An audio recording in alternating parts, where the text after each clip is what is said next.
What's up, ladies and gentlemen? The one and only James Williams, Dog Waters, and I'm back just for a couple of hours today, guys. I'm gonna run a few rebroadcasts because I got some business I need to handle with the family. Nothing bad. Everything is going actually phenomenally well. But as a father, you need to be there for certain events, and I plan to be there. But nonetheless, I'm not going to abandon you. I also want to say last night's Men of Steel prayer group meeting went phenomenally well. There'll be one next Thursday night. You're more than welcome to join that one next Thursday night. I look forward to it growing at a rapid pace. There's quite a few people there. And for those of the people who were there, I think they got what they needed.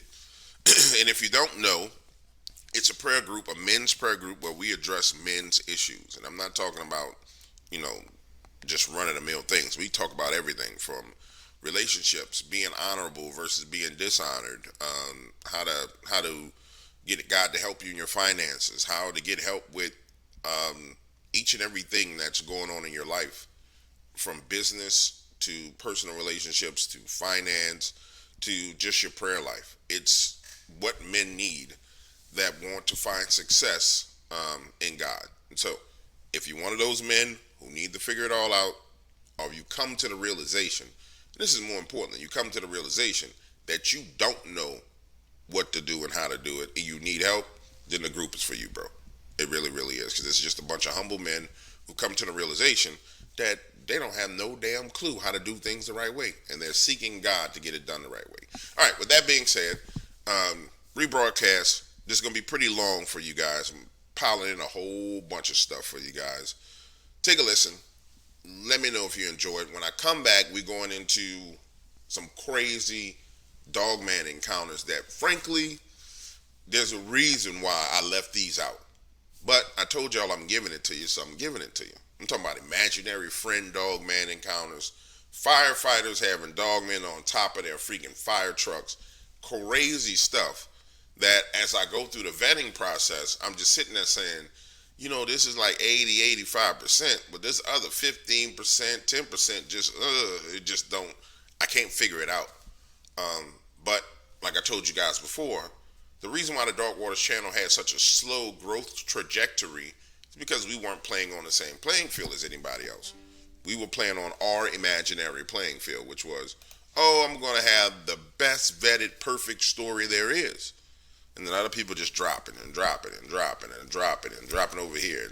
And Dogman creepypasta and all kind of stuff. You know what I'm saying?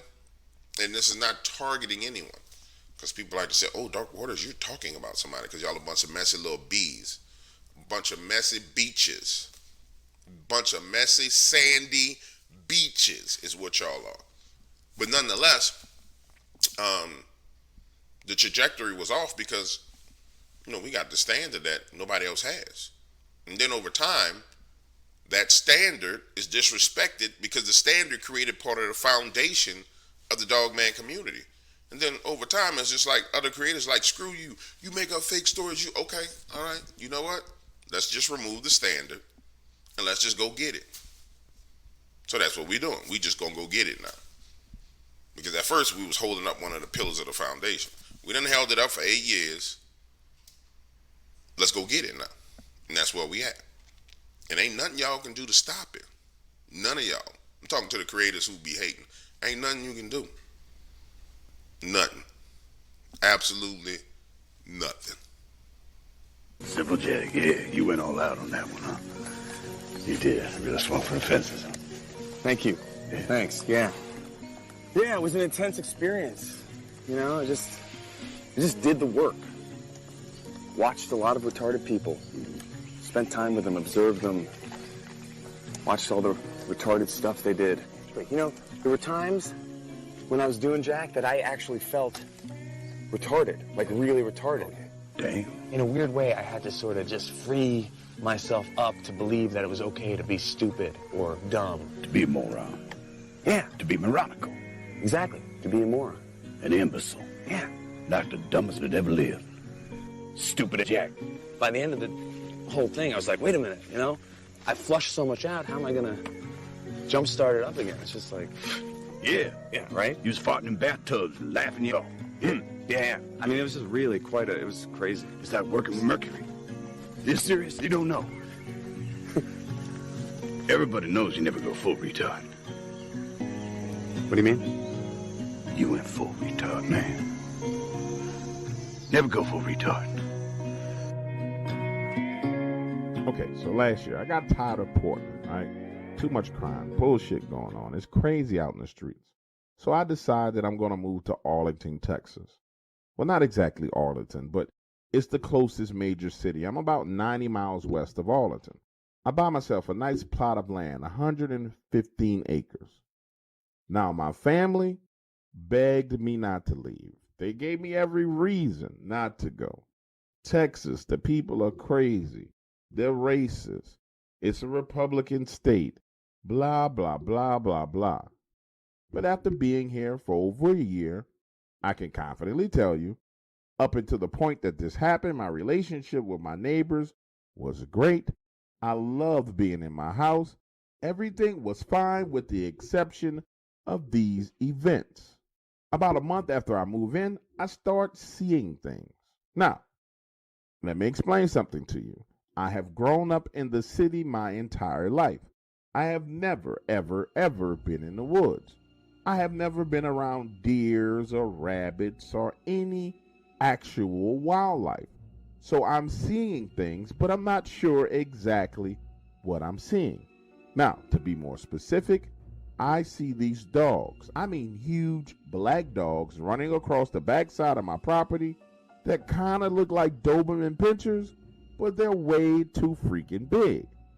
Now, naturally, when you're confused about something like this and you're new to the area, you head on over to your neighbors and you start asking them questions. So I head on over, knock on the door.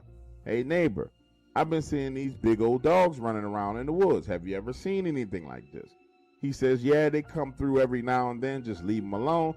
It's nothing but big dogs. Everything will be fine. So I'm saying to myself, everything is fine, right? Wrong. A couple of days later, I'm outside. The sun is going down, and one of these things darts out, running super fast about 75 yards away from me. I get a close look at it, and yes, it looks like a dog. The only exception is it has this super long snout, and its head is huge. So now I find myself online trying to figure out what the hell this is, and I go to Facebook groups, and then I go to Reddit groups, and I learn about cryptids. And finally, I stumble across what people are calling the Dogman. Now I'm up in the middle of the night posting on Reddit and on Facebook, asking questions. Simple stuff like, what are they? What do they do? Can you kill them? What happens if you shoot them? Now, initially, the people in the groups across the board kind of shunned me. On Reddit, they gave me all these downvotes. On some of those Facebook groups, the people are just absolutely toxic, right? But finally, one day, this guy starts answering my questions. The conversation moves from Reddit to email. We go back and forth on email for about a month and a half, and the next thing you know, we're talking on the phone. And he starts to give me more and more information about Dogman. Now, please understand, I know he's a stranger, but we talked on the phone quite a bit. And I kind of got to trusting the guy. The next thing I know, people in the group are starting to respond to me a whole hell of a lot. And now I'm starting to get emails from random people. It escalates, and now I'm getting phone calls from people asking me about Dogman. One evening, I'm riding home from work, and this guy calls me and offers to pay me $2,000 to come on my property and hunt Dogman. Listen to me. Now, I saw these things with my own two eyes. And yes, I'm not a woodsman. I'm new to owning property like this. But I got common sense, and I realized that as fast as that thing was moving and as big as it was, hunting it is a terrible idea. So I tell him, sir, I appreciate your offer, but I'm not interested in hunting these creatures. They've done absolutely nothing to me. It seems as if they're literally just crossing over my property and going about their business. I would prefer to keep it that way. This guy gets angry and hangs up the phone. An hour later, the original guy that I had been talking to calls me, and he's trying to convince me to let this gentleman come to my property. And I'm telling him, no, I don't want anybody here. Let's just leave it alone. It's all good. I don't want anybody on my property. He presses me over and over and over again, looping me, asking me the same question. Now, I'm explaining myself to him, trying to get the hell off the phone. And I said, listen, bro, I got to go out of town tomorrow. I'm packing my bag. Nobody's coming to my property to hunt anything. And if you keep on pressing me about this shit, you and I are going to stop talking. The next day, I board a plane, headed to Portland to visit my mom for a week. I'm there for 2 days when my phone rings about 7 o'clock in the evening, and it's my neighbor, and he's pissed. He says, hey, I hear a whole hell of a lot of shooting down there over on your property. Are you okay? I go on to explain to my neighbor that I'm not at home and nobody should be on my property with a firearm, and I tell him to call the sheriff. He and I hang up the phone, and I expect that this situation is going to resolve itself.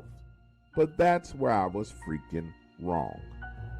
Because upon my arrival back home, I'm driving down the road, headed to my house, my neighbor's house, and I see him barreling down his driveway in his F-250 like a bat out of hell.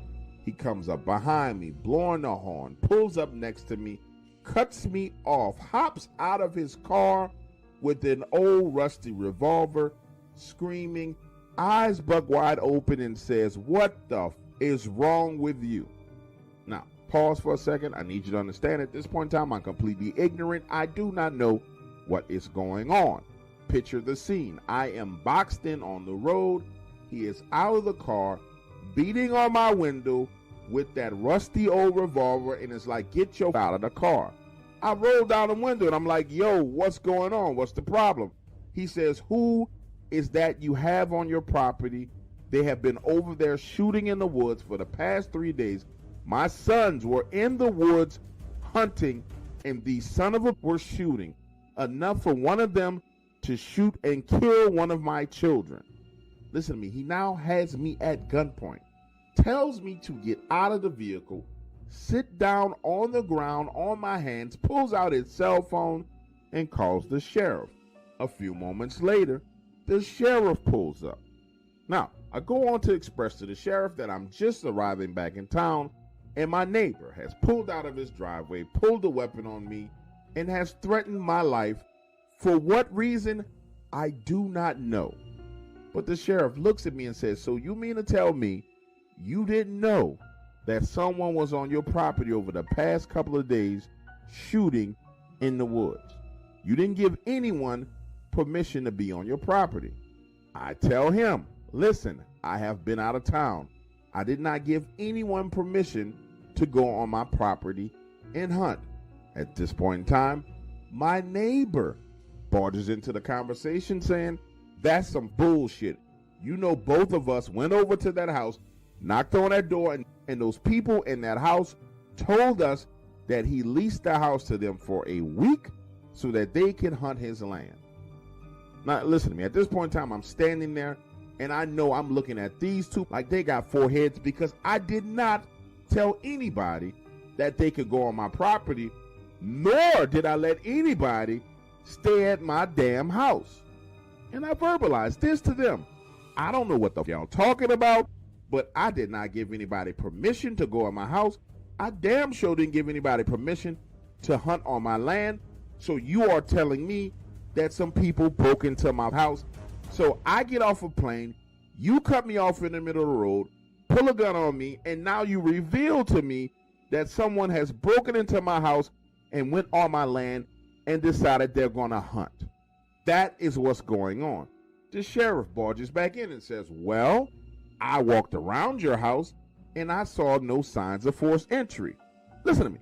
At this point in time, I'm losing. I'm saying, let's all go to the house, because guess what? I didn't tell anybody they had permission to be at my house. And I guarantee you, somebody broke into my house. So we all proceed up the road to the house. Now listen, when I hit the driveway, I know some shit done went down, because the pot that I kept on the left side of my front door where I kept the spare key has been shifted and moved. We all get out, walk up to the front door, walk around the house, inspect all the windows, the back door, the side door, and nothing is out of place. But listen to me when I tell you, I have a severe case of OCD, and I keep things in order. I know that that flower pot was moved, and that's when it hit me. that son of a that I had been talking on the phone with, it all came flooding into my mind. I remember one evening being on the phone with him as I'm leaving the house. Now, I get distracted talking to this son of a. Somehow I lock my keys in the car. And I remember saying to him, thank God for spare keys, because if not, I wouldn't be able to get back into my damn house. Now, listen to this. When we finally go inside of the house, remember, I told you I got OCD. I could clearly tell from the minute I opened the door that not only was one person there, but about 4, 5 people had been in my damn house. How do I know? The chairs at the living room table had been shifted. In the kitchen, there was a freaking orange juice carton on the counter. I don't do shit like that. My sofa and love seat had been set on. My remotes had been moved. There were towels on the floor in the bathroom. I'm walking around the house with him and the sheriff having a conniption fit because somebody has been in my house. And the worst part of it all is neither one of them believe me. They are utterly convinced that I let someone lease my house for the week. The sheriff proceeds to tell me that he knocked on the door and the man opened. He describes the man and he says that he pulled out a piece of paper that showed a short-term rental lease for the week and the rights to hunt on the property. Now listen to me when I tell you, I'm not like a thug or a gangster. I'm not hard. I'm not even violent. But when I tell you in that moment, I wanted to lob a bomb and blow up somebody. I wanted to kill them. Because again, the sheriff and my neighbor are in the house insisting that I did this. So I try to calm down and explain to the sheriff what I believe happened. As I'm talking to him, he cuts me off and says, hold on. So you're trying to tell me that you met a guy on the internet. Then you emailed him. Then you gave him your phone number. Then you talked to him on the phone, a stranger.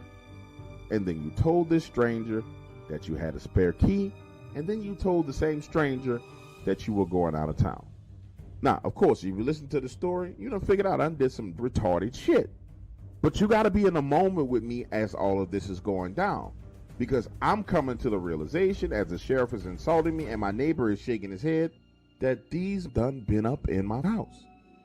The sheriff says, look, it's either one or two things going on. Either you are a lying son of a, or you got to be a 100% Forrest Gump retard. Either way it goes, neither one of those are good options. So here's what we're going to do. We about to get up out of your house and let you figure out what the hell is going on. But I want you to know something. If I hear one more gunshot over here, your ass is going to jail. And you're going to go to jail for a long time. You understand? Then they turn around, walk out of the house, and leave me standing there alone. Now, I'm sure you're listening to this story and saying to yourself, well, I don't get it. What's the point of the story? I thought it was supposed to be about Dogman. The story is about Dogman. And it's about the crazy that I found trying to find answers to Dogman and how them crazy sons have broke into my house.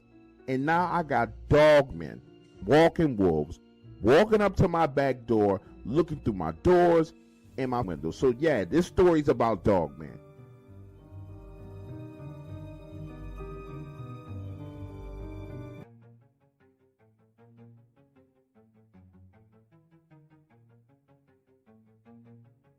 Now listen to this. 2 days later, I head over to my neighbor's house.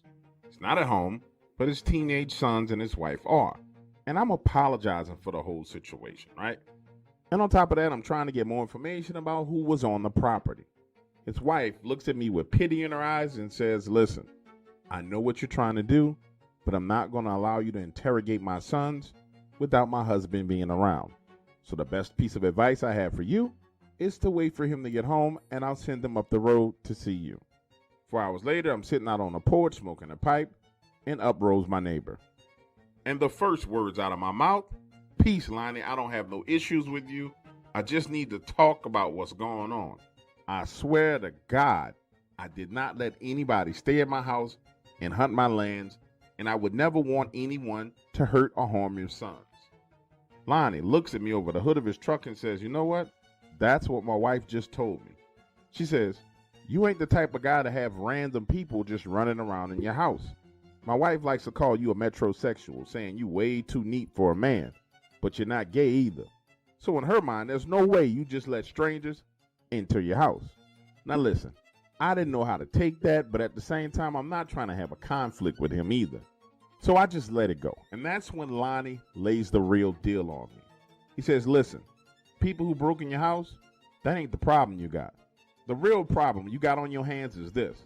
I was in them woods walking around, and I found blood, lots of blood. So either one of those guys shot themselves, or worse, they done hit one of these animals. And that ain't good for you at all, because that means they left their scent in the woods and they can track it back to your house. The look on this man's face was serious, and I mean serious, like a doctor telling you that you got cancer. He goes on to say, listen, if I was you, I would do everything in my power to get their scent out of my house. I mean clean, scrub, wash, throw stuff away if you have to, but you need to get the scent of those men out of your house. Because if not, you're going to have a huge problem on your hands real soon. Then he hops back in his truck saying, look, I'm right up the road if you need me. I got guns, I got ammunition, I got everything you could want. I want you to call me if you have any trouble. But to be clear with you, shooting these things has got to be your last option. Your first option is cleaning out the scent so they understand that it was somebody else and it wasn't you. Now look, as he drove away, I couldn't shake the look that was on his face. It kind of haunted me. He was looking at me like he was taking one final look upon my face. Like somewhere deep down inside, in the back of his mind, he knew that he might not ever see me again. Sure enough, 2 days later, I saw him and his family packing up the truck. When I asked where they're headed, he says, we're going down to Florida for a few weeks to visit family. Now get this, his 2 sons are sitting in the back seat, shaking their heads at me. His wife has this look of pity on her face. So now I'm starting to get scared because they clearly know something, but they're not telling me anything. So I said, Lonnie, look, man, please tell me what's going on. Why are you guys leaving? I got this bad feeling. Tell me what's up, Lonnie. He looks and says, everything ought to be fine, man. We just headed out for vacation. And pretty much right there is when I realized, okay, not only are these creatures definitely going to come back, but I'm going to have to deal with this shit on my own. So I head on down to the gun store, looking to purchase a shotgun. When I get inside, I ask the clerk, I say, hey, if you wanted to protect yourself from a home invader, what would you use? Naturally, he tells me to get a shotgun, and he gives me some regular shotgun ammunition.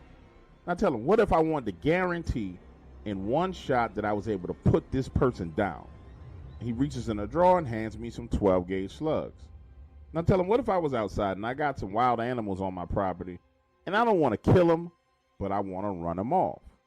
The sales clerk starts fumbling around in the drawer and says, well, if I'm dealing with some wild animals and I don't want to kill them, I would probably use some dragon's breath, but we don't really have any dragon's breath rounds. I think I got one of them in here left, and one ain't going to do you no good. But I insisted, he relented, and so I walk out of there with the shotgun, the regular shells, the slugs, and one dragon's breath round. Now all is quiet for a solid week. Not a sound outside at night other than crickets. Sunday night rolls around, I'm in the shower, and I hear this roar. Straight sounded like Godzilla was outside of my house, and Godzilla was pissed off. But I had planned for this eventuality. Now, it might not have been the best plan in the world, but at least I had a plan. You see, upstairs in my house, there was a sunroom. It provided a 360-degree view around the property. In fact, I bought this house because I was going to convert that sunroom into a smoking lounge where I smoke my pipes. So now I'm springing into action. Hopping out of the shower, putting my drawers on, grabbing my shotgun, clicking off all the lights inside, turning on all the floodlights outside, heading up the steps to the sunroom where I'm positioned, looking around with my shotgun. 20 minutes later, and I don't see anything. 30 minutes later, I still don't see anything. Now thoughts are kind of bouncing around inside my head. Okay, am I freaking hearing things? Maybe I'm tripping and I'm afraid. So the adrenaline is leaving my body I'm starting to calm down. So I said, look, I'm just going to chill up here for a minute, take a look and see what's going on. I light one of my pipes and take a puff. Smoke begins to fill that small room to the point to where I can barely breathe. So I head on over and open one of the windows. And that's when I first hear it. There is something gently, very gently walking around the outside of my house. And because of my vantage up high up in the air, I cannot see it. All I can see is the edges of the roof. Now, of course, you're saying to yourself, well, how the hell does he know it's something gently walking around his house? Let me explain it to you. Because I hear it sniffing. I know what it sounds like when a dog sniffs. And this sounds like the largest freaking dog on the planet is outside of my house sniffing around. Now listen to me. I don't know if it was because I opened that window and the pipe smoke began to leave out, but what I do know is within 7 seconds of me opening that window, I watched a dog man, yes, a dog man, walk on 2 legs out into the front lawn of my house, turn and look directly up at me. Now, let me paint the picture for you again because some people may not understand. It walked on 2 legs out into the light to make sure that I can see it. And listen, I will accurately describe this to you. It was not mangy at all. It had short hairs. It had very, very long ears. One eye reflected an amberish yellow color from the lights. The other eye reflected this amber and red color from the lights. Understand, this creature locks eyes with me through the floodlights and shows me its teeth. Now listen to me. I've heard a lot of stuff about Dogman and how they have these mystical, magical properties. I don't know nothing about none of that. What I can tell you is what I saw and what I know. The impression that it gave me was that this creature was saying to me, just because you're way up there does not mean that you're safe. And I'm going to prove to you that being up high means absolutely nothing to me. Listen to me. It does a 2-step. Right foot, left foot. Takes off running. Leaps into the air. I am standing there watching this animal fly up to my roof. My pipe is now falling out of my mouth. And I'm saying out loud, good Lord Jesus, help me. It lands on a roof and begins to climb its way up to me until its face is pressed against the window, which is cracked open. Now listen to me. Look, I want to be clear with you. I have the shotgun in my hand. Its face is pressed against the window. It looks me directly in the eyes, then looks down at the shotgun, making me understand that it knew exactly what it was. And I realized right then and there that if I even decided to point this weapon at this creature, it was going to me up. So guess what I did? I stood there, eyes locked on its eyes, as it sniffed and sniffed and sniffed again, looking directly at me. Now listen, there is no way to do justice to the size of this creature, and I will try my best to explain it to you like this. Up close, right there in your face, those eyes are freaking huge. I'm talking about take your iPhone, saw it in half, hold the right side up, the left side up, put a yellow eyeball in that space with a black pupil, and that's how freaking big the eyes were. In fact, its eyes were so big and massive, it made it hard for me to look at anything else. Now, I will admit to you, I can't tell you how long I stood there looking into this creature's eyes, watching his eyes dart around the room, and watching his nose sniff the air. Now, what I do know is this. Once it gathered whatever information it was looking for, it quickly turned its head to the right, then whipped it back to the left, head-butting my window, putting a crack in it, growled at me, and then jumped off the roof. I'm standing there saying to myself, you're okay, you're okay, you're okay, you're okay, you're okay. Honestly, I wasn't. 5 minutes later, I realized I had pissed myself. And I'm not talking about like, you use the bathroom and you hurry up and put your penis back into your pants and you got a little drippage, guys. You know what I'm talking about.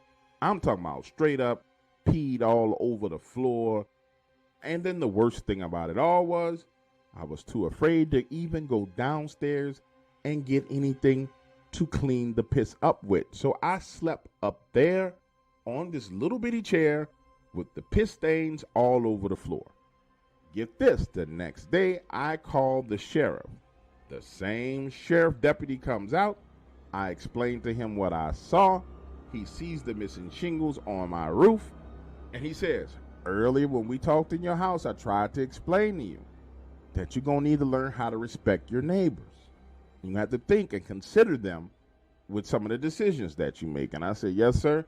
I have been very considerate of my neighbor. In fact, I spoke to Lonnie the other day, and I think he and I are on good terms. And he goes on to say to me, well, Lonnie is not the only neighbor you have around here. These creatures are your neighbors as well. And from what you're telling me, you pissed off one of your neighbors. He came over just to check and see what was going on. And when he realized that it wasn't you, he sent you a little message letting you know not to with him. He goes on to hammer the point home.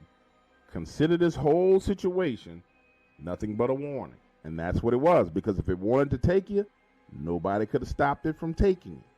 It came over to sniff around, find out what was going on, and it was just telling you, don't with me, I won't with you. But if you with me, I'll be back. Now listen to me, that's pretty much the end of my story and what happened. But guess what I learned? That nobody tells you in any of these interviews or any of these little stupid stories out here. Once Dogman starts warning you, he never stops. Because there's mornings where I wake up and there's piss everywhere. There's other times while I'm in the kitchen cooking and I see the ears and snout in the window. For me, this ain't being warned. This is being terrorized. Yes, it could come in the house and get me if it wanted to. And I could deal with it breaking in the house. But just being in limbo, having to worry about if it's going to pop up while I'm taking a shit, or if it's going to pop up while I got a girl over, or if it's going to pop up while I'm outside in the backyard grilling, that's not cool, man. That's being terrorized.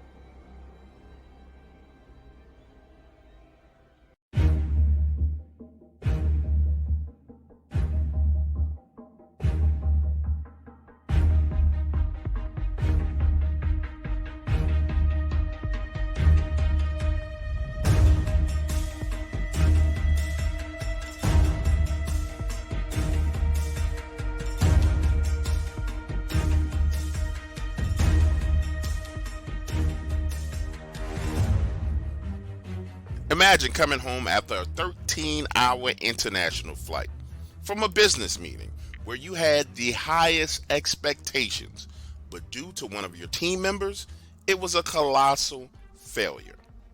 If that's not bad enough, your boss, who's an anal retentive, is holding your feet to the fire and placing the blame for the bad turnout of this meeting squarely on your shoulders. Oh, and I can't forget this. While you're there, your girlfriend tells you that she wants to see other people. Those were the circumstances surrounding my return to the United States, and all I wanted to do was just get home, sit on the sofa, turn on the TV, and drink a beer. However, after a 2-hour commute in Atlanta traffic, I arrive at my house only to notice that something is terribly wrong. See, my house was built in a brand new subdivision, surrounded by woods. It sits on 3.5 acres of land, and the first thing I notice is my wooden fence is leaning. Hopping out of the car and walking around to that side, nope, it's not just leaning, it's broken.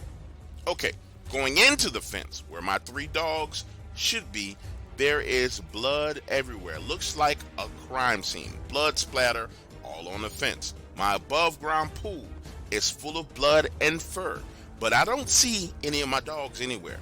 The wooden steps leading up to my little deck, which is next to the pool, are cracked and splintered. So now I'm standing there looking at all this, including the blood splatter all on the side of my house, thinking, now this Going into the house, everything is fine. So I head up the street to my neighbor's house. Understand, this is my neighbor who I had paid $200 to feed and make sure my dogs had water and were okay while I was gone. And pause here in the story. I want you to remember, I'm fresh off the plane, tired, already in a bad mood. I'm trying to hold it all together. I knock on her door. He opens up and I'm like, so, did you see anything crazy going down at my house? Because my dogs are gone, the fence is down, and there's blood everywhere. Now get this, he replies to me saying, yes, I know what happened, a werewolf did it. Now remember, I already told you, I was tired and moody, I wasn't in the mood for no foolishness, so I'm like, come on dude, really? What's going on? What happened to my dogs? That's when he says it again. A werewolf did it, and closes the front door. Then I go to my other neighbor. Understand, there's only 3 houses completely developed in this subdivision. I knock on her door.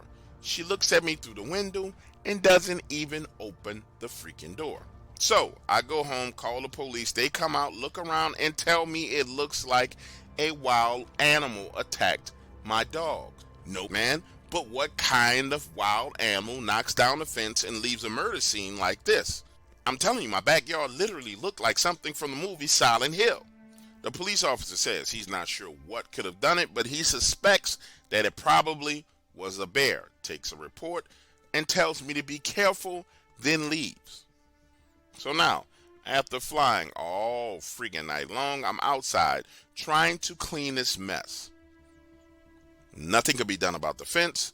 I go ahead and pull the plug on a pool, draining the water, take a bucket, add bleach, water, and soap, and scrub the blood, which is now drying off on the side of my house and my windows. Spray everything down because flies are now starting to swarm, and that's when I find the ear to one of my Labrador retrievers. Listen to me when I tell you, at this point in time, I'm just tired and pissed off. So I head inside, take off my clothes and get into the bed, light a joint, and doze off to sleep. The next morning, I had to work and get handed to me by my boss. And when I tell you emotionally, I'm distraught and just freaking over everything, like I'm over everything. So I head home early, take a Xanax, and sit there on the sofa, contemplating my life, watching Netflix, eating comfort food until night falls. Get this, I head up to my bedroom, circling around the bed, glance out of the window, only to see what looks like these eyes looking at my house from the woods. These huge eyes are reflecting this red color, and I'm like, nah, man, hell no. This couldn't possibly be something standing out there looking at me in the woods. But then the eyes blink, and I'm like, holy crap, this is real. So I head outside with my flashlight and shotgun. Now pause for a moment because I need you to understand something. I didn't know anything about Dogman. And as far as I'm concerned, werewolves were things of movies. So I circle around the front side of the house, along the fence, shine a light into the woods, and nothing's there. So I'm thinking to myself, okay, now you're hallucinating, you're stressed out. I rationalize everything away in my head. The only thing I could think of is maybe, just maybe, like he said, it's a bear out there. We definitely have black bears in Georgia, so I write it off, go inside, head to bed, trying to put my mind to rest so I can get back to work. However, the next night I realized something absolutely terrible was out there in the woods, way worse than any bear. And my neighbor, who I asked to watch my dog, was the problem. Because about 9 p.m. that night, I hear shooting. Not like handgun shooting, but rifle shooting. I grab my shotgun, head out of the front door, into my front yard, and realize that the shooting is coming from his house. And understand, like I've explained to you before, it's only the 3 houses back there. So now I'm heading over to his house, knocking on his front door. His wife comes to the door, hair all over the place, robe on. The woman looked like she just dodged the 18-wheeler on the freeway. Her eyes are wide open, and she's like, it's back, it's back. She literally pulls me into the house, pushing me through the living room, into the kitchen, through the back door, which leads to their raised patio. And there he was on the edge of the patio, shining a light and shooting into the trees. Now looking into those trees, there's what I would describe as a wolf man jumping down from the tree. And that's when my neighbor lays it all on me, saying, that's what killed them dogs. He puts down his rifle, picks up 2 freaking grenades, pulls the pin on one, chucks it into the woods, pulls the pin on the other one. I'm like, holy, I'm expecting an explosion flying all over the place. Instead, it's this loud, deafening bang sound. And while my ears were still ringing from the first bang, I hear another one. Hands over my ears, he's now pulling me back into the house. I can't hear what he's saying. I'm confused. His wife is standing there trembling. I'm reading his lips as he's mouthing, it won't be back for a while. Listen to me when I tell you, it took damn near a solid hour before I could even hear right. And that's when this man tells me the truth. That creature showed up and he started shooting at it. And he decided to take my 3 dogs out into the woods with him looking for it. But he couldn't find it. Early that morning, he heard it at my house slaughtering and killing my dog. So he went up the road to scare it off, but by the time he got there, the damage was already done. His wife chimes into the conversation saying, why in the hell did you shoot at it in the first place? I told you not to shoot. According to her, she was the one who was in the kitchen and saw it walking on the backside of their fence. Its shoulders were above their 8-foot wooden fence. She tells him anything that big, you need to leave it alone unless it messes with you. Now, the 2 of them are arguing. He's saying it's my job to defend the house. She's screaming, and it dawns on me. Hold on. You got my dogs killed, got my fence broken, caused all these problems because you think you some kind of werewolf hunter. So I tell them, listen, we're going to have to do something about this. I'm calling the police. That's when they tell me they had already called the police. So I tell them, let's call animal control. So we call the hotline. A guy answers, and I tell him the truth, straight up.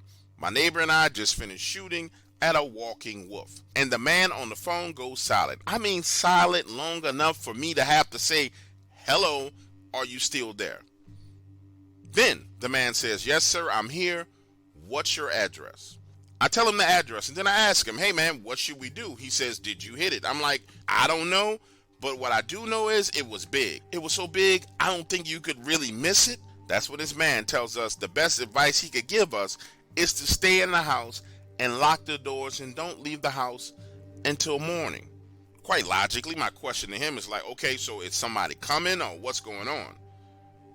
That's when he tells me someone will be there as soon as possible. Well, as soon as possible turns out to be the next morning at 7 a.m. because there's a knock at the door. Keep in mind, I have not been back up the street to my house. I spent the night in their house. This man, not dressed in any ranger outfit, no police uniform, nothing like that, knocks on the door and says, you called about a wild animal. And I tell him, listen, this ain't no wild animal. This is a wolf that walks around, jumps from tree to tree and lands on the ground and killed my dogs. That's when he asks us to escort him to the area. So we walk him around the house to the backside of the fence and into the woods. And this man tells us to go back inside while he takes a look. Listen, the dude walked back there in the woods for like 30 minutes, comes back to the front side of the house, gets his cell phone out of his car and makes a call, and then leaves. No closure, no goodbye, no I found something, didn't tell us, just leaves. Now get this, after he's gone, we all realized that we asked him his name and he never even responded. He just straight blew past the question. So we didn't even know this man's name. Now, I'm over all this, so I go home, get dressed, go to work late. When I come back home that evening, the road that leads to my house is blocked. There's a guy standing there and he tells me that I can't go home, that a hotel has been arranged for me. I'm like, nah, Dad, I'm going home, my man. Like, I don't know what's going on, but I need to go home. That's when he pulls out a Homeland Security badge, flashes his gun, and says, listen, take this card, call this number, go to the hotel. You can come home in the morning. Trust me, this is better for you. Now, I'm sitting in the car in front of him. I dial this number. There is silence on the line for like 5 seconds. What I mean by silence is the phone doesn't ring. It's just silent. Then this woman says, Mr. Lewis. Then this woman says, Mr. Lewis, A hotel room has been arranged for you at the Hilton Suites. Gives me the address and says sorry for the inconvenience. You can return home in the morning. When I get to the hotel, my neighbors, whose house I had just spent the night in, are sitting in the lobby along with the other neighbor who refused to open her door. That's when I learned that the man returned, telling all of them that they needed to leave. So all of us sit there discussing this for the next few hours and finally come to the conclusion that there's nothing we can do.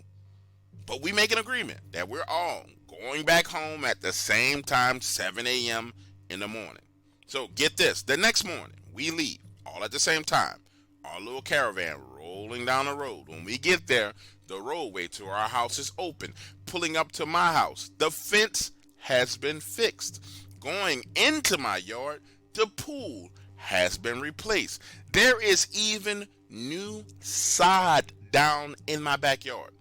And get this, my house has been pressure washed. Now, walking up the street to my neighbor's house, the trees on the backside of his property have been cut and cleared. And get this, after that one night, there was nothing. Not a sound. It was almost like every critter, creature, animal in the woods around that subdivision was freaking gone. Listen, my neighbors and I have discussed this extensively. We really have. And we all have come to the same conclusion, that whatever that thing was, Dogman, werewolf, whatever you want to call it, I don't care. Whatever it was, it belonged to the government. And they came and they got it. And that's why they repaired my house. That's why they cleared the trees. That's why they did everything that they did, was because it was theirs.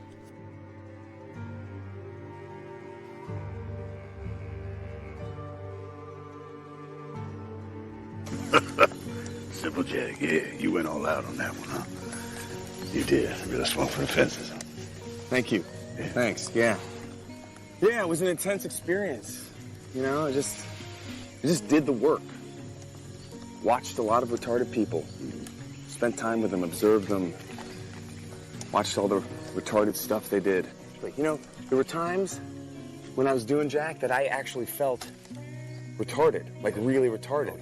Damn. In a weird way, I had to sort of just free myself up to believe that it was okay to be stupid or dumb. To be a moron. Yeah, To be moronical. exactly. To be a moron. An imbecile. Yeah. Like the dumbest that ever lived. Stupid as Jack. By the end of the whole thing, I was like, wait a minute, you know? I flushed so much out, how am I gonna jumpstart it up again? It's just like, Yeah. yeah, right? You was farting in bathtubs and laughing you off. Yeah. Yeah. I mean, it was just really it was crazy. It's like working with mercury. This serious? You don't know. Everybody knows you never go full retard. What do you mean? You went full retard, man. Never go full retard.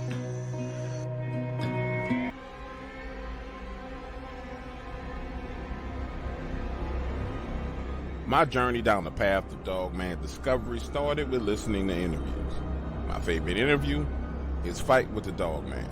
I was a teenager when I first heard this and been fascinated ever since listening to everyone's Dogman encounters across YouTube. So I started doing my own research. And on my 21st birthday, I asked my mom to finance an expedition to this graveyard, some coordinates I found on Facebook. We sat down and talked about my obsession. My mother, who's a veterinarian, said that these creatures couldn't possibly exist. But nonetheless, she sponsored my trip. Now listen, this was my plan. I wanted to get footage, start my own YouTube channel, and get my mom to review and comment on the footage as a veterinarian. Hell, I thought it was a neat idea. Nobody was doing it, so I run with it. Head down to Alabama. I'm there 3 days and find nothing. The first day, I'm out there walking around, looking for evidence, but I don't see anything. I come back that night, and yes, it's freaky and creepy in the cemetery, but there's nothing going on. The next night, I'm out there about 9:30 p.m. Now, I didn't know they had security at this graveyard, but I'm running to the security guard, old black man, and he is pissed off. He says, "You white always coming out here around robbing these graves. Get your out of here before I shoot you." Imagine me standing there with my hands up, flashlight shining in my eyes, saying, "Listen, sir, I'm not here to rob any graves. I just came out here to do some paranormal investigations." But clearly, he had some very bad encounters in his graveyard because he says, I don't give a what you out here looking for. Yo needs to leave right now. He lowers the light out of my eyes and I get a good look at him. 6'4", bald-headed with these moles on his face. He's now shining the light in the direction of the exit. So slowly I start walking that way. And he says, I don't even understand what the hell you think you're going to find out here. Why in the hell would you bring you out here? I stop, turn, and say again, sir, I'm not out here to bother anybody's graves. I'm just out here to do some paranormal investigation. You know, ghost hunting, werewolves, monsters, bigfoots. This look comes over his face as he scans my body up and down. And I guess he came to the realization that I wasn't a threat. So I show him the video footage I have. Me just walking around the graveyard, not touching anything, not doing anything. That's when he literally grabs me by my arm and begins to drag my body over by this grave and points to it and says, so you've been out here all night long, recording and filming, and you didn't see who or what dug this grave up right here. I tell him, sir, yes, I've been out here wandering around, but I wasn't messing with no graves, and I didn't see anybody else out here messing with any graves. Listen, I came down here to get evidence of Dogman. So I wasn't going to let this man deter me. So now I'm trying to talk him into seeing things my way. And so I started questioning him. Well, sir, have you ever seen anything weird out here or anything crazy? And he says, yeah, I've seen some weird, crazy things out here. Well, that's all I'm looking for. I'm not here to bother anything. I'm not here to bother anybody. Quite frankly, if I see what I'm looking for, I'm probably going to turn around and run. Is there any kind of way you can work with me? I'm here for another night. I just need to come back tomorrow night and do some investigations. Listen, if I don't see anything, then I'm out of here. But if I do and I catch it on camera, cool. But I promise you I won't do anything. I will even come back out here and keep you company as you work, just so I can do my investigation. He looks me up and down and says, I tell you what, son, it's definitely kind of creepy out here and lonely at night. Meet me out here tomorrow at 7 o'clock and we'll see what we can do. Listen to me. I'm excited. Now I'm going to have access to the graveyard where there's been documented Dogman activity, and I'm not going to get arrested by the sheriff, and this guy ain't going to shoot me in my... So I'm floating on cloud 9. The following evening, I get there at 6:30. He pulls up at 7 o'clock, opens the door to his truck, and says, get in. Now I'm thinking we're going to be in this graveyard, but no. Turns out he's responsible for 5 graveyards in the area. So we end up riding around from one graveyard to the next. Now we're on our way from the 3rd to the 4th graveyard, working our way back to the original one where we met at, when he says, you know, I'm not sure exactly what it is you're looking for out here, but maybe I could just tell you a little bit about it. So I start questioning him. Well, can you tell me about some of the creepy and weird things you've seen out here? He says, yeah, that's why I was so pissed off at you. Just the other night, I was out here riding around doing my rounds, and I pull up in a graveyard, and I see 2 kids laying on top of a grave. Girl is on top of this boy, riding him cowgirl style. That's why I say you white are nasty. I don't even know why you would be out here doing something like that. Anyway, I get out my truck, walk up on them with the flashlights, shine the light on them, because I'm pissed. They out here with that black magic, sex magic. You know, when they make love on them graves like that, it's called soul sucking. So they out there making love on the grave, soul sucking. I shine a light on them, and when they look at me, both of them got jet black eyes. When I tell you jet black eyes, I mean complete and total black eyes.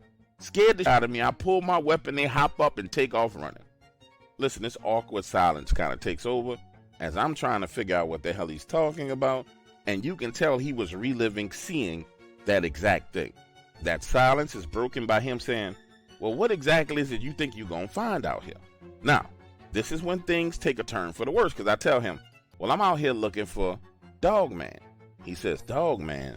I ain't never heard of no Dogman. I tell him, you know, upright walking wolves, werewolves. I think here in the South, y'all call it the rougarou. Lord Jesus, why did I say that? Because he pulls over to the side of the road, slamming the brakes, squares his body up in the truck with me and says, why in the would you come here looking for the rougarou? You see, this is that I'm talking about. You gonna come out here and you gonna mess with them things. I already got enough problems with them digging up graves and taking bones. But no, you wanna come out here and you're going to rile them things up, and then you're going to go back home to where the hell you came from, and guess who going to have to deal with them while they pissed off? Me. I'm going to have to deal with the pissed off rougarou because you out here chasing and trying to take pictures of it. Nope, not having it. This what the f you going to do. You finna get your little narrow back in your vehicle and carry it back to wherever the hell you came from, boy. You understand me? Now, at first he's screaming at me, and that's scary enough, but then he starts to whisper. And he says, see, if you come around here one more time and get them rougarous upset, and they get to chasing me, slashing my tires, trying to get me, and I see you, I'm gonna kill you. Sure enough, I'm gonna pull my gun, and I'm gonna kill you. Now understand, the whole time he's talking to me, he's got his hand on his gun. And I'm getting the impression that this man is not playing whatsoever. Then he whips a U-turn, starts flying down the road, takes me back to the original cemetery where we were, and lets me out right by my vehicle, saying, nah, son, if you bring it back, I'm gonna shoot you. If I don't shoot you, and I can't get to you, I'm gonna call the sheriff, and they're gonna arrest you. So I'm telling you, son, don't bring your back over here. Ain't nothing over here for you. All you gonna do is rile that rougarou up, and it's gonna lose his mind. And you not prepared for what's gonna happen when that rougarou loses his mind. So what I want you to do is get the hell on. I want you to get the hell on right now. Listen to me when I tell you this. I didn't have a choice but to leave. Looking in this man's eyes, he was clearly capable of following through with his threat and shooting me, and I think he wanted to do it right then and there. So I got back in my vehicle, and I drove home. Didn't get one shred of evidence of a dogman whatsoever. But I did learn a lesson. It's a little bit more complicated than just going to a spot looking for dogman. There's these other variables involved in the equation, like him.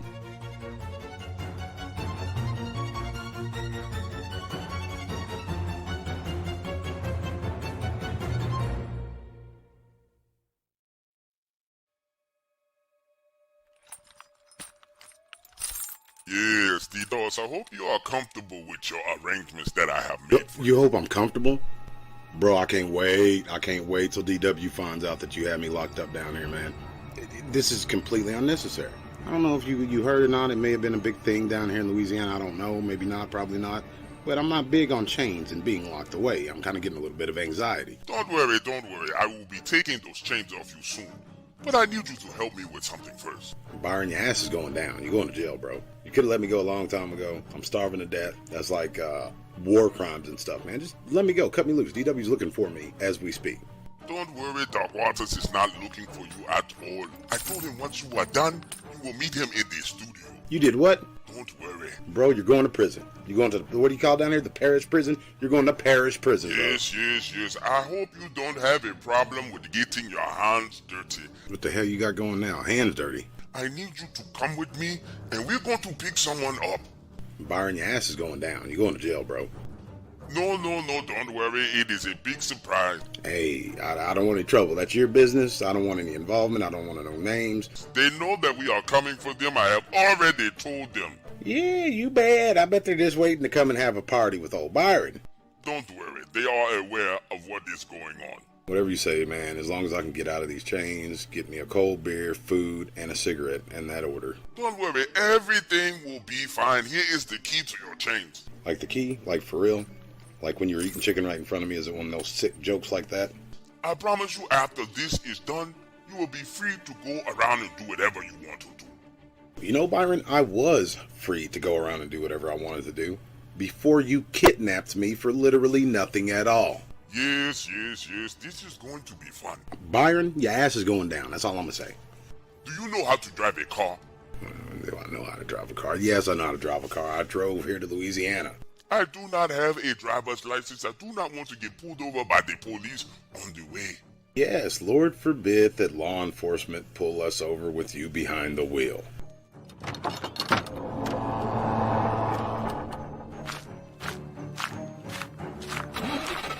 Make a left when you go out of the driveway and get on the interstate. Oh man, please, can we stop and get something to eat? We passed the Subway, we've passed the Chick-fil-A, we passed 3 Popeyes. Can we stop at a convenience store? There's a gas station coming up right here. Can we stop there? I mean, come on. We've been driving for what seems like forever.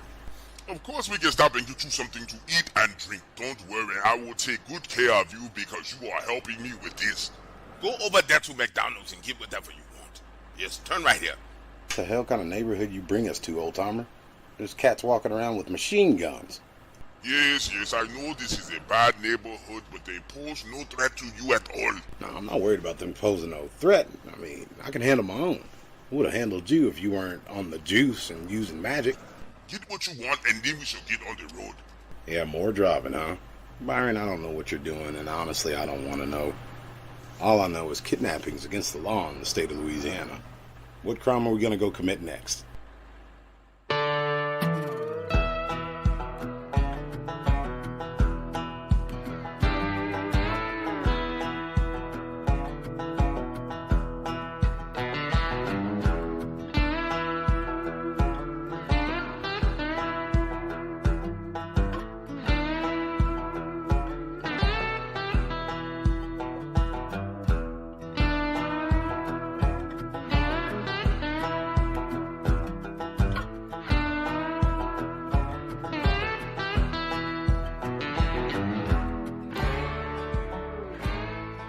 Man, so many people talk about Bigfoot and Dogman being on the same property and getting along. Well, let me tell you something.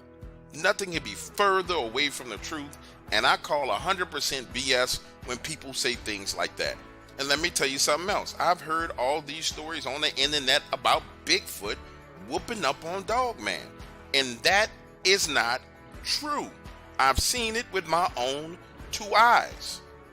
I have witnessed two conflicts, not one, two conflicts between Dogman and Bigfoot. And both times, the Bigfoots got their behind whipped. But let me start with this. My property is right off Highway 142, just south of the state line. And this property has been in our family for 50 years. And over those years, I've heard and seen many things. Now, I've always known about the boogers on the backside of the property. I know exactly where they come from, the wildlife refuge back up in there, and I even been in that refuge when I wasn't supposed to hunting deer and seen them. So for me, seeing a Bigfoot is like seeing a car drive down the road. I understand them, know what to expect, know what to do and what not to do. Now, these events happened in July 2017. I'm back there cutting down brush. I wanted to set up a tree stand so I could do some hunting. Now, mind you, I've never seen Dogman before. Didn't know that they existed, never knew that they were a huge phenomenon on the internet. I'm back there just doing work when I see these young Bigfoots. Now, I know these are young Bigfoots because they climbing up in the trees, throwing small branches, just doing what they do. And full disclosure for the record, I've only once been in the presence of a Bigfoot and felt like I was in danger. And that was when I was over in that wildlife refuge at night taking a deer. Now, I'm not 100% certain if that area that I was in was like their sanctuary or their hunting ground, or maybe it was their backyard for all I know. But I was in there at night and entire trees started shaking. I'm talking about moving like they're coming up from the roots. And I realized, no. I'm just going to back up out of here and leave this deer for y'all. Anyway, back to what I was saying. I'm there on the backside of my property. The young ones are up in the trees, peeking around the side, looking at me. Well, I decide the best thing to do is ignore them. Get the work done and get the hell out of there. Because normally when you see some smaller Bigfoot up in the tree, mama or daddy or uncle or sister or somebody else is around. About 10 minutes pass. Then things start to feel different. And when I say different, I mean ominous. This heavy feeling started to come over me. And I need you to understand, this feeling was palpable. Something had changed over the last 10 minutes. So much so that I'm looking around because now I feel like there's a predator in the area. But it was still kind of weird and it's hard to explain. So let me put it to you like this. Have you ever been out with your friends, you go out to a bar room and go get a drink, one of your buddies gets too drunk, he's over there acting a fool, clowning around, and you get this feeling that somebody's staring at you with just bad intentions? That's what it reminded me of. Me and my friends being out at the bar room, hanging around, and then back over in the corner of the room is the bouncer. And he's looking at you saying, if you don't stop doing what you're doing, I'm finna come over there and smash your freaking head through the wall. That's the best way I can describe this feeling that I was having. And like I said, it was like that for a solid 10 minutes. Then all hell broke loose. Because you can hear something further off in the woods behind those Bigfoots. And let me pause right here so you can understand. I'm in front of them. They're peeking at me like I'm some kind of TV channel. Behind them is this sound that I'm hearing. And that sounded like something coming on all fours. But it's moving fast and it's not being quiet. You can hear this heavy panting and breathing. Then whatever it was jumped into the trees because you could hear the tree limbs breaking from its weight. And now it's moving through the trees. Now listen, I'm not sure if you ever heard a juvenile Bigfoot in distress.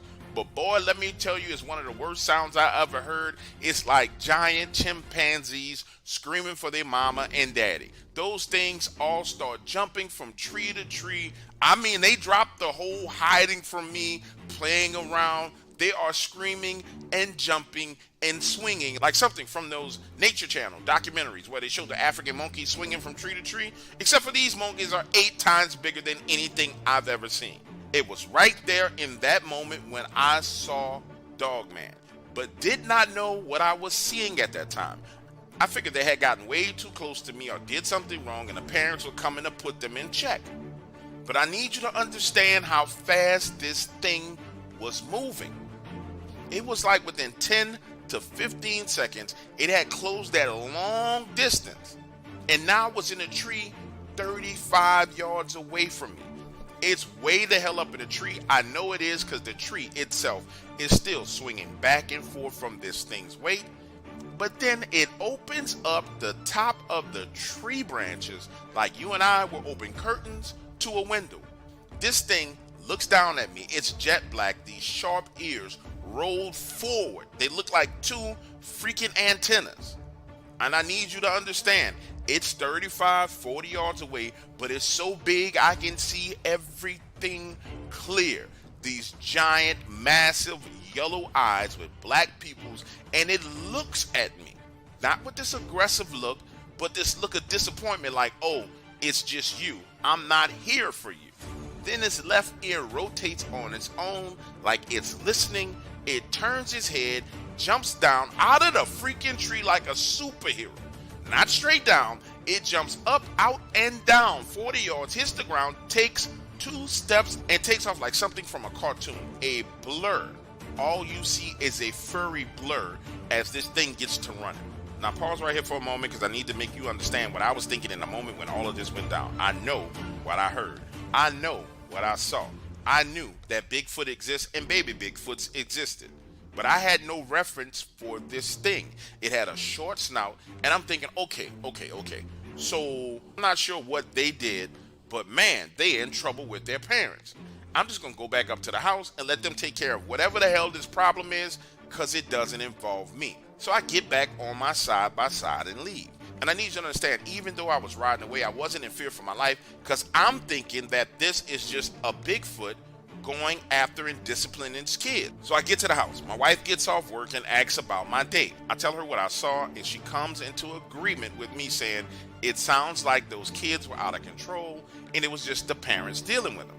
So I'm thinking, okay, well that's it. The situation is over. I don't have anything to worry about, right? I let 2 days pass and I'm saying to myself, okay, that situation has got to be over. I'm finna go back out there and start doing what I need to do. The 3rd day rolls around. I'm back there clearing the brush on the backside of the property, running a chainsaw, and them juvenile Bigfoots is back. This time, they're peeking at me from around the trees, doing what they did before, and I say out loud, didn't y'all get in trouble for this last time? And I tell them, go away, let me get back to work before all that happens again. A solid hour passes. I got everything cleared, a perfect location for me to set up 2 different hunting blinds. So now I'm kind of moseying around, taking my time, putting my equipment in the side by side, and I hear it again. It sounds like the same thing coming. This running and this heavy breathing. But this time it's not on all 4s. It's on 2 legs, but it's making the exact huffing and breathing sound I heard before. That's when them juvenile Bigfoots start making all that noise again, sounding like a bunch of damn chimpanzees. But I noticed this time they're not running off. Imagine a scene. I'm standing there, I'm hearing that noise, I'm noticing them, I'm saying to myself, okay, this is about to go down again. So now I'm getting on my side-by-side, and bro, listen, I'm gonna say it went dead quiet because all I could hear was this thing moving. Then I heard this roar. And I ain't talking about no scream. I mean a roar so loud that my ears started ringing. Then the trees got to moving. And what I mean by this is like the roots of the trees got to move. The earth around the base of the tree started shaking and cracking. And right there in that moment is when I got a clear sighting of what I call Daddy Bigfoot. It could have been their uncle or their cousin. I don't know how the whole family dynamic works, but all I know was this thing was big, 12, 13 feet tall, black and brown, all muscle, big head, no neck. And understand, this thing is not putting on airs. It's not hiding. It's right there between two trees where I can see it, but it's not looking in my direction. It's looking in the direction of whatever is running towards it. Now listen, pause for a second and let me explain something to you. I can't tell you what these creatures are thinking, but what I can tell you is what I was thinking in that moment. What I was thinking to myself was, whatever I saw days ago, it was big, it was muscular, it was powerful, and it was pretty freaking scary. However, in comparison to what I was looking at, this Bigfoot, there was no freaking comparison. Because this thing was massive. It's just standing there with these long arms hanging down to its side, swaying back and forth, left to right. It was right then and there while I was making that observation that everything in my mind went completely quiet. I couldn't hear that breathing anymore. I didn't hear a leaf rustling, a twig snapping, nothing. Now, before I explain to you what happens next, I need to preference it with some things. I don't drink. I don't do drugs. I don't really listen to Bigfoot Dogman content. It's not my thing. I only decided to share my encounter when I heard what people were saying about Bigfoot whooping up on this Dogman creature. Because what I experienced was the exact opposite. Now, I'm not sure if I'm explaining this to you the right way, but I'm going to reiterate it to you. I saw the initial attack, but after that, everything happened so fast, the only thing I was seeing was the damage of them fighting. Now that I've explained that to you, here's exactly what I saw. Everything goes quiet. There's no more huffing, no more breathing, no more moving, nothing. Then that big black snouted thing, which I'm calling Dogman at this point in time, comes flying through the trees. Not like it jumped out of the tree, like it jumped from the ground through the trees. And I remember when I was a kid, we used to say this thing when people were messing around with you, like, if you keep messing with me, I'm going to get in your chest, like I'm going to punch you in your chest. Well, I literally watched that Dogman jump dead into the chest of this Bigfoot while it was swaying back and forth. Now listen, I don't know if these things had fought before or if this was the first time a Bigfoot dealt with this, but it seemed to me like it didn't react until it was hit. But the best way I can describe the impact to you was like a 18-wheeler moving about 60 miles an hour running into another 18-wheeler that is parked in the middle of the highway.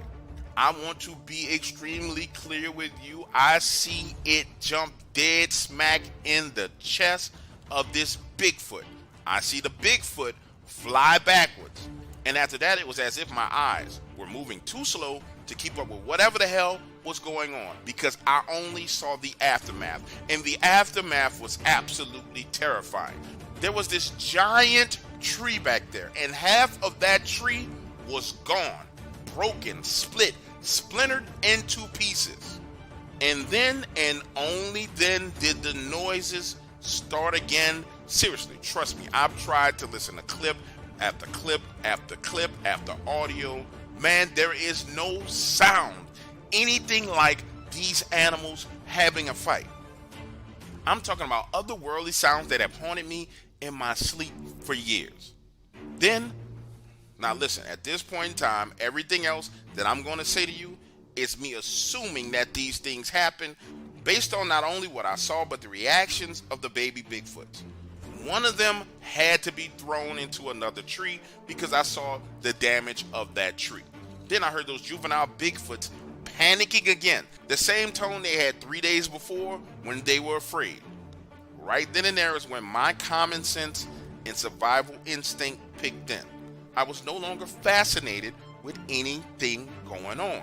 My brain started kicking in saying, hey, listen, you got monster UFC fighting going on the backside of your property within 50 yards of where you are. You're going to need to get the hell out of here. And it was right there in that moment when this irrational fear kicked in. And when I tell you it was an irrational fear, looking back on it now, what I did was absolutely stupid. I was already sitting in the side-by-side. I jumped up and took off running towards the house. Understand, I'm already in the side-by-side with it in reverse. I understand I'm already in the side-by-side. I get out and start running. I get a solid 30 yards away from the side-by-side and realize, wait, why am I running? Have to turn around, run back to the side-by-side, get in, put it in reverse, back out, turn around, and go back home. Now listen to me, I get back home, I'm completely emotionally drained. This fear has sucked all the energy out of me. So much so that I have to lay on a sofa and take a nap. My wife comes home, I explain to her what was going on and what I experienced, and she tells me it's probably a good idea that I don't go back to that side of the property anymore. Just leave it alone. Then night falls and it sounds like freaking Jurassic Park out there. Then night falls and it sounds like freaking Jurassic Park on the backside of my property. I don't know who's fighting who. I don't know if it was a clan fighting a clan. I don't know if it's those two still going at it. It did not matter to me. I did not care. I know over the next couple of nights, my wife and I did not get any sleep because of the noises that we were hearing. And these noises was way off in the distance, but they were so loud, they sounded like they were right outside of our window. Listen to me when I explain this to you. It got to the point that my wife and I decided the best thing we could do is go stay in a freaking hotel for a week. Are you listening to me? We stayed in a hotel for a week. After that week passed, we came home scared out of our minds, afraid of the sun going down. The sun goes down and we don't hear any noises. And we haven't heard any noises since. But let me tell you something. I don't even go anywhere near the backside of my property. It's theirs. If they want a cage fight back there, they can fight all they want. I don't have nothing to do with it. That's their business. They can consider that their property. I don't mess with it. I really don't.